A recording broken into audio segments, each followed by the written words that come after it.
Aleluya, aleluya, aleluya. Tus palabras, Señor, son espíritu y vida. Tú tienes palabras de vida eterna. Aleluya, Aleluya, aleluya, aleluya. aleluya, aleluya. El Señor esté con ustedes. Y con tu espíritu. Evangelio de nuestro Señor Jesucristo según San Juan. Gloria a ti, Señor Jesús.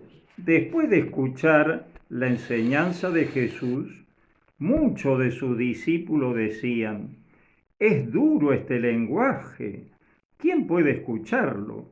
Jesús, sabiendo lo que sus discípulos murmuraban, les dijo: ¿esto los escandaliza? ¿Qué pasará entonces cuando vean al Hijo del Hombre subir donde estaba antes? El Espíritu es el que da vida, la carne de nada sirve. Las palabras que le dije son espíritu y vida. Pero hay entre ustedes algunos que no creen. En efecto, Jesús sabía desde el primer momento quiénes eran los que no creían y quién era el que lo iba a entregar.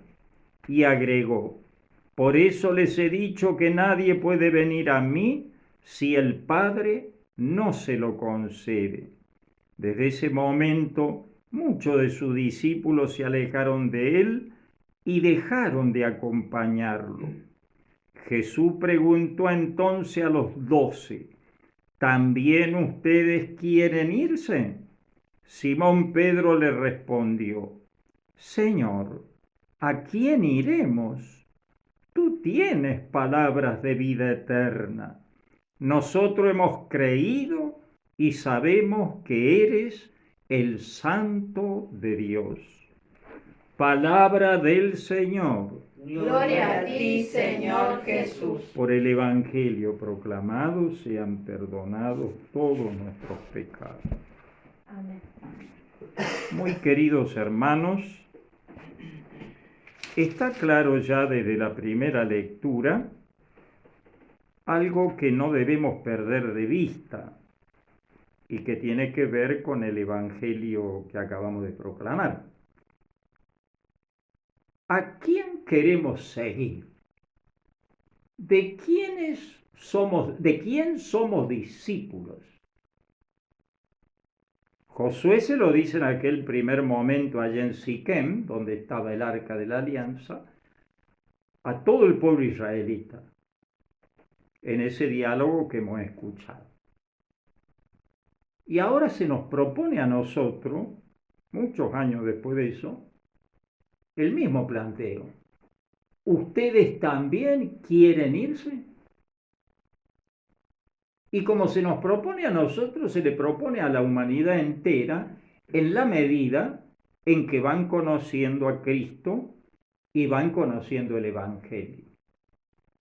Frente a la Eucaristía, como ya lo hemos dicho en anteriores domingos, es la fe lo único que realmente hace posible que yo crea lo que tengo que creer.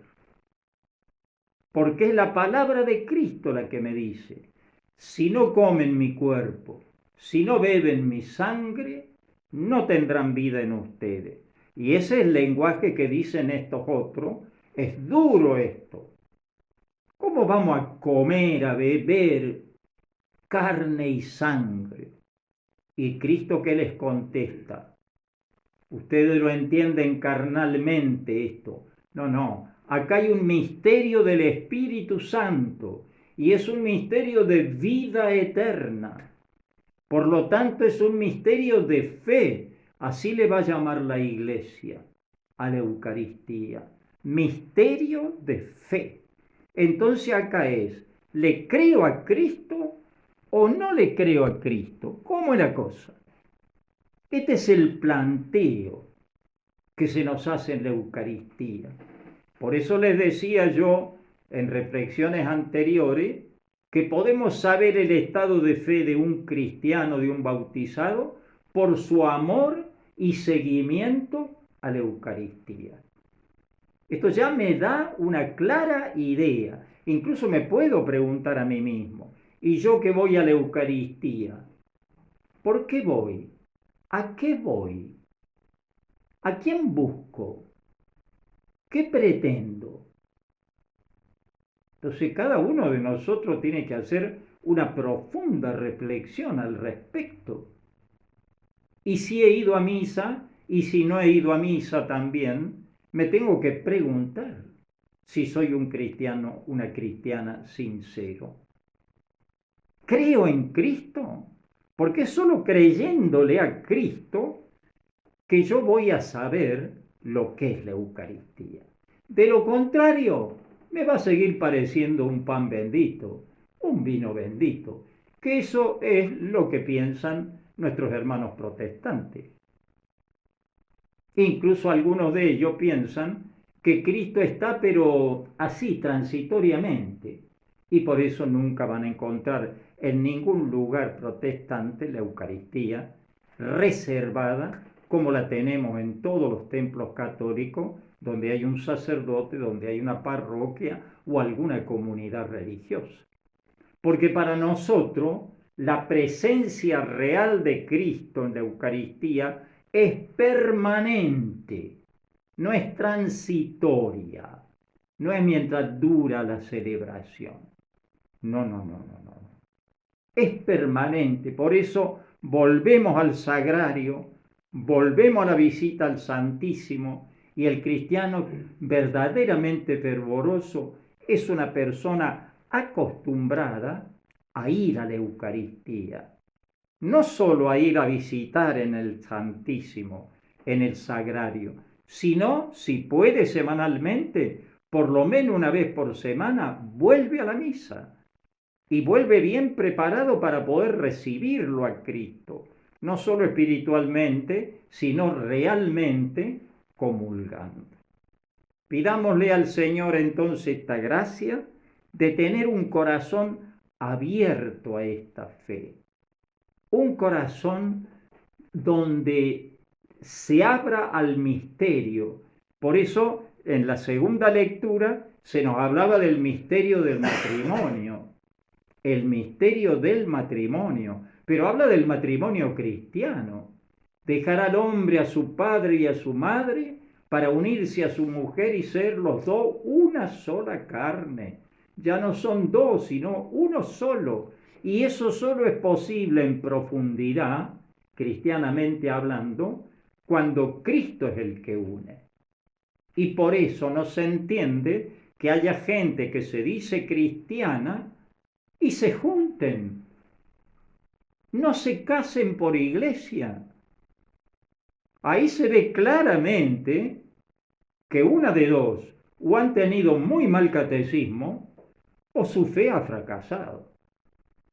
Porque no pueden convertir el matrimonio, si son bautizados, en un asunto privado completamente. Vos y yo. No. Si soy seguidor de Cristo, tengo que saber que Cristo es el que une en matrimonio a dos bautizados. E incluso más, puede haber una de las partes que no es cristiana, pero con autorización del obispo, un cristiano o una cristiana puede casarse, siempre que haya garantía de que va a respetar la fe del cristiano y de la cristiana.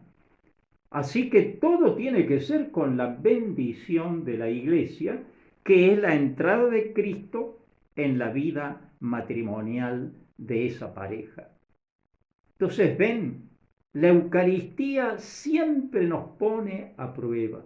Por eso también a los que van a casarse, siempre se les exige que comulguen antes del casamiento. Y si es posible, le pide a los párrocos que celebren el matrimonio en la llamada misa de casamiento, misa de esponsales. Así como cuando se cumplen 25 años del matrimonio, hacen celebrar la misa, ¿no es cierto?, de las bodas de plata, después de las bodas de oro, si tienen la dicha.